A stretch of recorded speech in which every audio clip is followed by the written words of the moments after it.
Flowisdom presents Hard Things About Hard Things by Ben Horowitz. Book summary. From communist to venture capitalist. Ben's father was a communist, and he grew at the People's Republic of Berkeley. His first job was at NetLabs, which was run by professional management with little appreciation for the product or the technology. This job taught him the importance of founders, CEOs. The job took a toll on his personal life, and to stabilize that, he left and joined Lotus. As soon as he came across Mosaic, he was mesmerized by the internet and applied for Netscape. Mark Andreessen interviewed him, who is now his business partner at a16z. Leadership is the ability to get someone to follow you even if out of curiosity. I will survive. Ben started LoudCloud, which was doing well before the dot-com bust. Its primary customers were all startups, and the customer bankruptcies decimated the revenue growth. The private funding was hard to come by, and Ben decided to take LoudCloud public. The SaaS model of recognizing revenues only when they are earned, whereas the software revenue is recognized as soon as it is sold, and similar issues made the S-1 filing look bad. It got termed as IPO from hell. The reverse split to keep the stock price high enough further destroyed the fantasies of the employees. The IPO roadshow on the East Coast was severely impacted by his wife's on the West Coast allergic reaction, leading to the emergency room. The IPO happened at $6 per share. No one, not even the underwriting bankers, were happy. The macroeconomic condition worsened, and the revenue guidance could not have met in the further quarters. So the finance department suggested that let's reset it completely, rather than doing that in steps. If you are going to eat shit, don't nibble. The underwriters, Goldman Sachs and Morgan Stanley, dropped analyst coverage in response. The stock fell to $2. Then 9/11 happened. Then 26/11 Exodus, LoudCloud's largest competitor, a $50 billion market cap company with $800 million raised, filed bankruptcy. Ben realized that the operations are too fragile. He thought of acquiring Data Return and realized that neither's future is bright. So he decided to exit the cloud business completely and extract out the software business, which was built for cloud automation, Opsware. The stock slowly rose to $4, and Ben decided to raise $50 million from private investors. That's when Andreessen, the largest customer, who owned $25 million, filed bankruptcy. The plan to raise money was put on hold, and the acquisition was sought out. EDS and IBM were played against each other on an artificial deadline of 8 weeks. EDS wanted to LoudCloud more than IBM. It eventually made the acquisition, excluding Opsware, for $63.5 million. It even licensed Opsware for $20 million a year. 140 employees got laid off, another 150 went to EDS, and 80 were left with Opsware. On Bill Campbell's recommendation, Ben stayed with the employees on the West Coast when announcement happened in New York.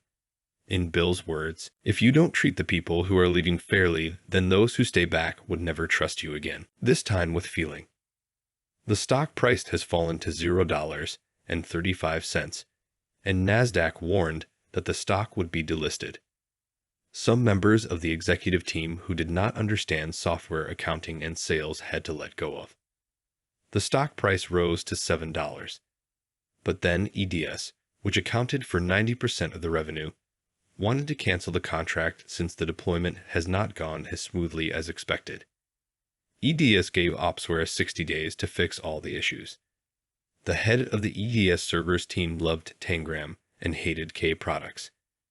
EDS was going to get the latter for free in a deal. Opsware did the diligence of Tangram, found it to be bad, but even then acquired it for $10 million, which was a 67% premium to its market value at that time. Opsware offered Tangram for free in that 60-day window. The problem seems to have been solved. But then BladeLogic started to beat Opsware. The stock price was back to $2.90. The company went for another war mode for the next 6 months. When things were going well, it was decided to go beyond server automation and look into network automation. All decisions are objective until the first line of the code is written, and then they are emotional. Ben could have built something internally or acquire another company. All decisions are objective until the first line of the code is written, and then they are emotional. Ben, therefore, decided to see if there is a possibility to acquire before starting an internal effort. Among the 4 automation companies, the cheapest one, Rendition Networks, had the best architecture. Ben believed that the market was wrong. Opsware acquired Rendition Networks for $33 million. 3 months later, Cisco paid $30 million to license its technology. Slowly, the acquisition offers started to tick in. Virtualization was also taking over. The share price was about $7. Ben talked to the team, and almost everyone wanted to exit. He decided that the price would be $14. HP acquired it for $14.25 per share, $1.65 billion in cash. When things fall apart, no plan B. Share all the news. Layoffs, firing, demoting a friend, loser lies, lead bullets. Nobody cares. People, product, profit. A good place to work. Training. Hiring from friends' company. Big companies execs transitioning to small companies. Hiring an executive. When employees misinterpret managers. Management debt. No plan B. Startup CEOs should not play the odds. Statistics are against them, and they don't change the difficulty of the task at hand. A good startup CEO can focus and make the best move when there are no right moves. A good startup CEO has the ability to focus and make the best move when there are no good moves. An excellent principle to follow is the first principle of Bushido. Keep death in mind at all times. So you may conduct yourself properly in all actions. Being a startup CEO is a fierce struggle. If you don't like it, don't do it. But if you do it, don't take it personally. Find the best move, persist, and convince the team to follow you. Share all the news. As a startup CEO, share the news, both bad and good. It builds up trust, brings in diverse opinions, and allows bad news to be known faster. When people bring problems out in the open, they get solved. A culture that punished people from talking about the problems prevents the free flow of the information. An example would be, don't bring me a problem without bringing a solution. In any human interaction, required amount of communication is inversely proportional to the level of trust. Layoffs. LoudCloud went through 3 layoffs but still got sold for more than $1 billion. Layoffs destroy the morale of the employees who are left, unless they are done right. Layoffs destroy morale of the employees which are left, unless they are done right. If the financial situation requires, the CEO should clear off his head of the past glory. Execute quickly to avoid leaks. Be honest about the reason that it's company's failures and not the individual's performance issues. Layoff must be completed by the manager since the employee is going to remember every last detail of this day. The CEO should address the entire company, and after the layoff, the CEO should be present and visible. The messaging and execution of layoffs is important for the people who are staying. Firing. Firing an executive is relatively more straightforward since they have been on the other side of the table. Root cause analysis. Figure out why the executive was hired in the first place. It could be a poor job role definition based on some abstract idea. Hiring could have been for lack of weakness. Hiring for the scale too soon, which might be attained in some hypothetical future. Hiring a generic great head of sales, ignoring the unique situation of your company. An executive who had a mismatch of ambition or failed to integrate into the company. Hiring should be for strengths, not for the lack of weakness. There is no great head of sales. There can only be a great head of sales for your company for next 12 to 24 months. 2. Inform the board. Call board members individually and face them. Then call the board meeting, give a good severance package to the executive. Ensure that his reputation is preserved. 3. Prepare the conversation. State decisively, "I have decided," not "I think." Be clear on the reason and have the details for the severance ready. Let him decide how to communicate the decision to the company and the world. You cannot let him keep his job, but you absolutely can let him keep his respect. You cannot let him keep his job, but you absolutely can let him keep his respect. 4. Inform the company. Inform their direct reports, other staff members, and the company, in that order, on the same day. CEO should ideally fully take over the role in the interim. It will also help the CEO decide whom to hire for the position. Demoting a friend. As the company grows, sometimes it is crucial to demote an early employee who can no longer head the bigger unit anymore. It is essential to sacrifice his good for the good of other employees. This ends up messy. He might want to leave. If he stays on the same team and reports to a new boss holding his position, he might try to sabotage things. Acknowledge his contribution, be decisive in the language, and admit the reality that if you as a CEO are underskilled, it is even harder to develop him, and that in itself is a bigger recipe for the failure. Loser lies. Humans listen to leading indicators of good news. Revenue grows, immediately hire more. Revenue falls, no immediate action. When a company struggles, leaving employees are labeled with "they were bad anyway." Lost sales deals are deemed to be lost because competition gave the product away for cheap. These are all lies that we tell ourselves.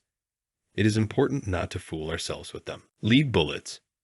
Sometimes there are no silver bullets, and there are several lead bullets that are required to improve the product. This saying is true more often when the customers are buying a similar product from the competition because it is simpler, faster, and or easy to use. At that time, pivoting or building a new feature is akin to looking for a non-existent silver bullet. Nobody cares. Nobody, except you, cares about the underlying cause of why things are going wrong. It does not help them at all.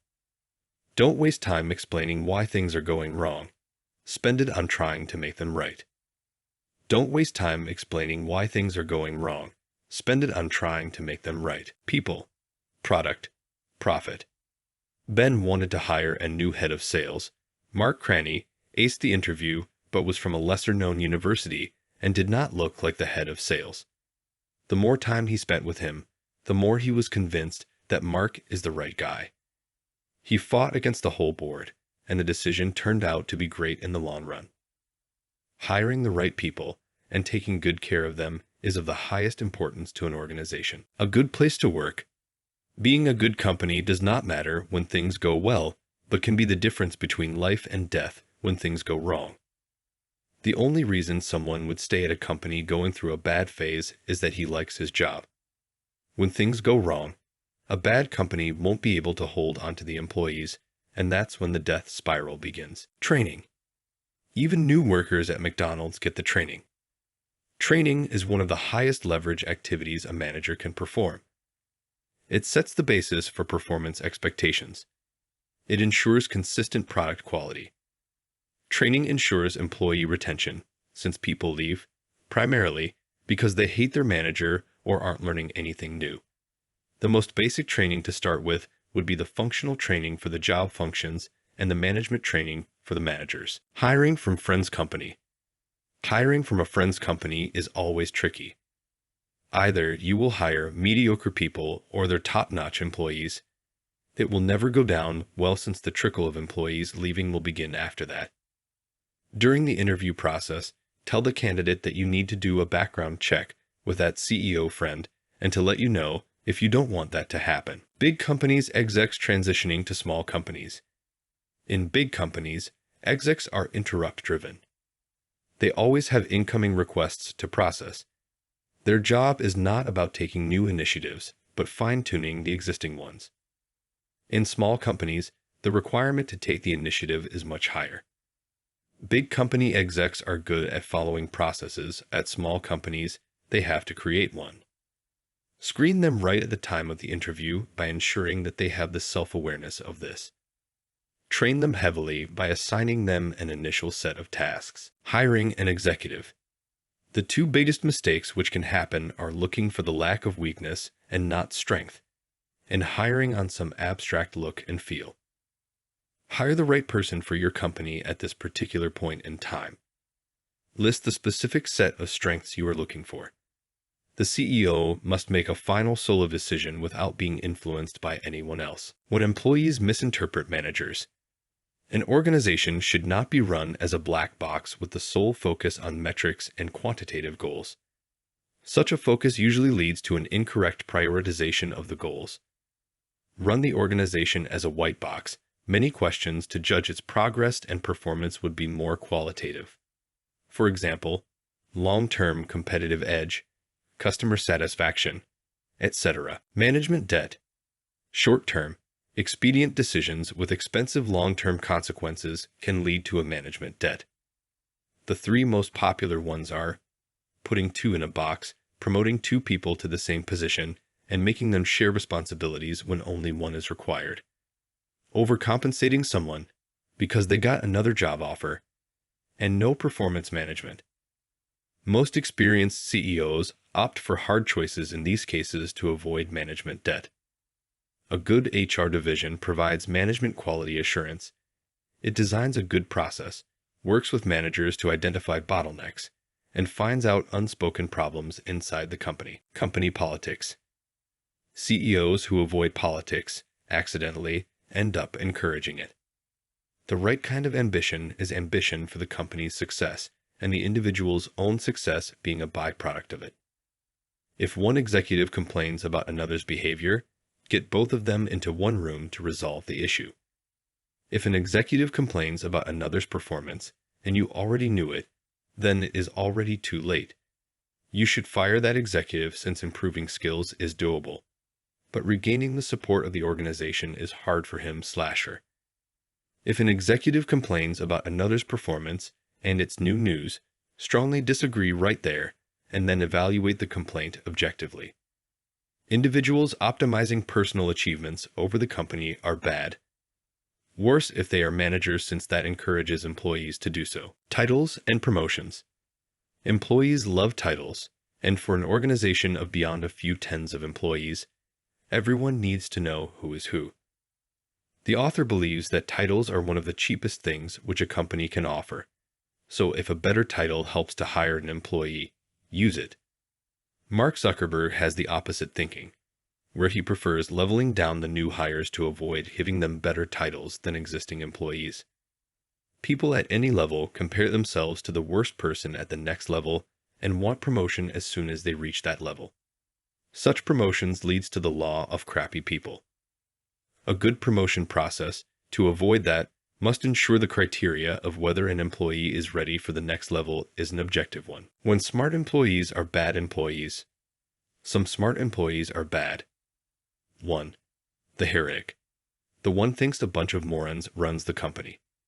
This thinking usually happens because he feels disempowered, is fundamentally a rebel, or is immature. It is difficult to fix this situation since once an employee has taken a public position, it is a credibility hit for them to change their stance. 2. The flake. If an employee is not reliable, all the intelligence is a waste. 3. The jerk. Bad behavior cripples communication.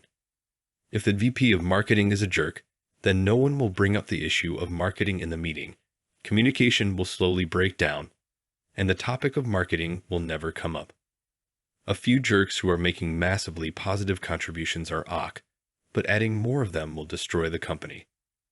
If any time someone raising a concern about marketing is attacked by VP of marketing, then topic of marketing will stop showing up in the meetings. Old people.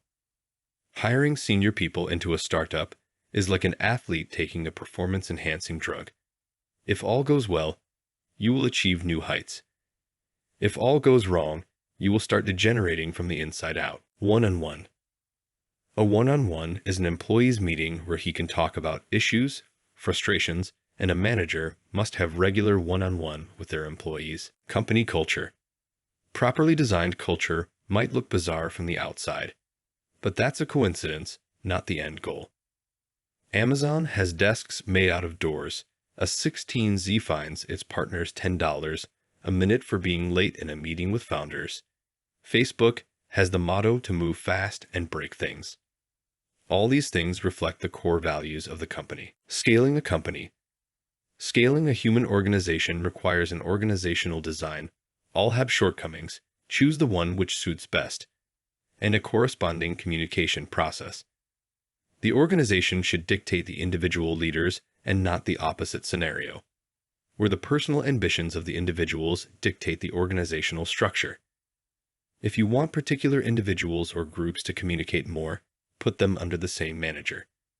The further away people are in the organizational chart, the less they will communicate. The further away people are in the organizational chart, the less they will communicate. The scale anticipation fallacy. Hire executives who will do the job for the next 12 months. Don't anticipate and try to hire executives who can handle scale longer than that. Any judgment passed on an executive by comparing them to some hypothetical size of the company in the future is a bad idea. Scaling is an acquired skill. Act of judging them in advance creates prejudice. And even hiring more experienced executive does not help, since you would have to reevaluate eventually whether he is the right person or not. Rather than passing an absolute judgment, always think whether you can hire a better person at this point and who will he be. How to lead when you don't know where you are going. After Ben sold LoudCloud business to EDS, the stock price of Opsware fell to $0.35 a share, putting market cap half of their cash in the bank. NASDAQ threatened to delist them. Ron Conway told Ben to talk to Herb Allen and Company. Herb and their clients bought the share over the next few months, bringing the price to $3 a share. Herb later told Ben that even though he knew nothing about technology, he decided to invest in Ben's courage and determination. The most challenging CEO skill. In a human organization, things are bound to go wrong. A CEO usually takes two extremes, one where he takes the blame for everything and gets too stressed out, and other who is he tries to casually pass up every broken thing as normal, which frustrates the employees and turns the organization into crap. The fine line between fear and courage.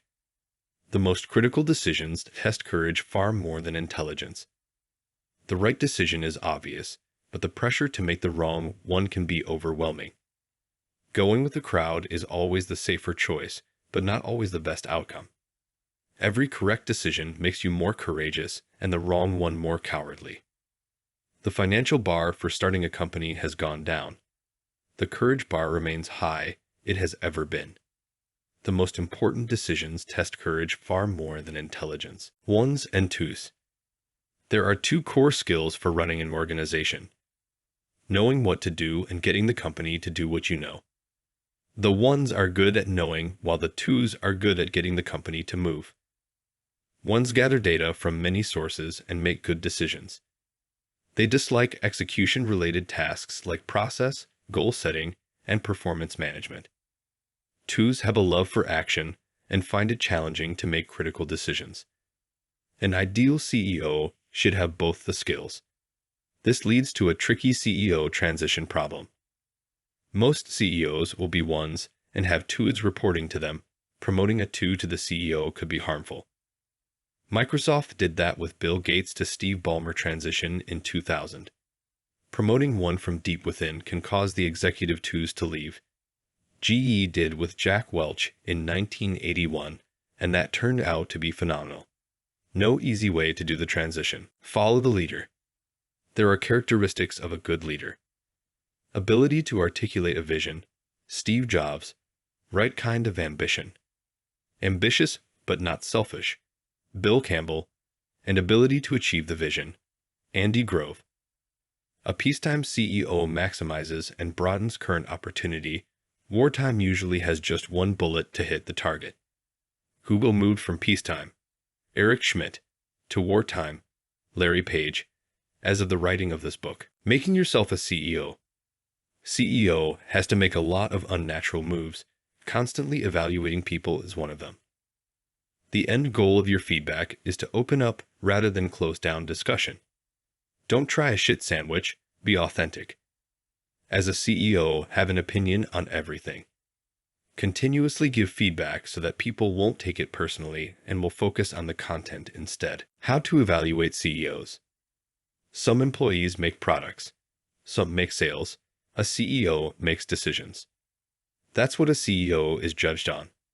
The best way to judge CEO is on his/her strategy, decision-making, ability to convey that to the company, and achieve desired results measured against a set of objectives. The first rule of entrepreneurship: there are no rules.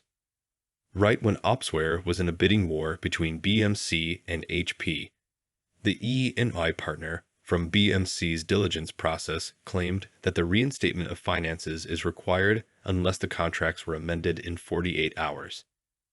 Ben was able to gather the 3 bank customers and change the contract. BMC still backed out. An acquisition happened for $14.25 when Ben was expecting it to be $15. His learning was that there is no point arguing when things go south. Accept it and get on. Accountability versus creativity paradox. If you punish people for not meeting deadlines regularly, they will avoid hard problems. If you don't hold them accountable to the deadlines, then hard-working employees will feel bad. This paradox is hard to deal with. As a general rule, senior employees should be better at forecasting. Deadline slips are more probable if the task is tough, and always hold people accountable if they took a stupid risk. Should you sell your company? If your company is getting an acquisition offer for its product or the business, consider the eventual market if you think that the final market can be much bigger than what your company has realized, and can you be number one in that? If it is yes on both counts, then it is better to stay on the course. For example, Google rejected $1 billion offers, and they were pursuing a massive market.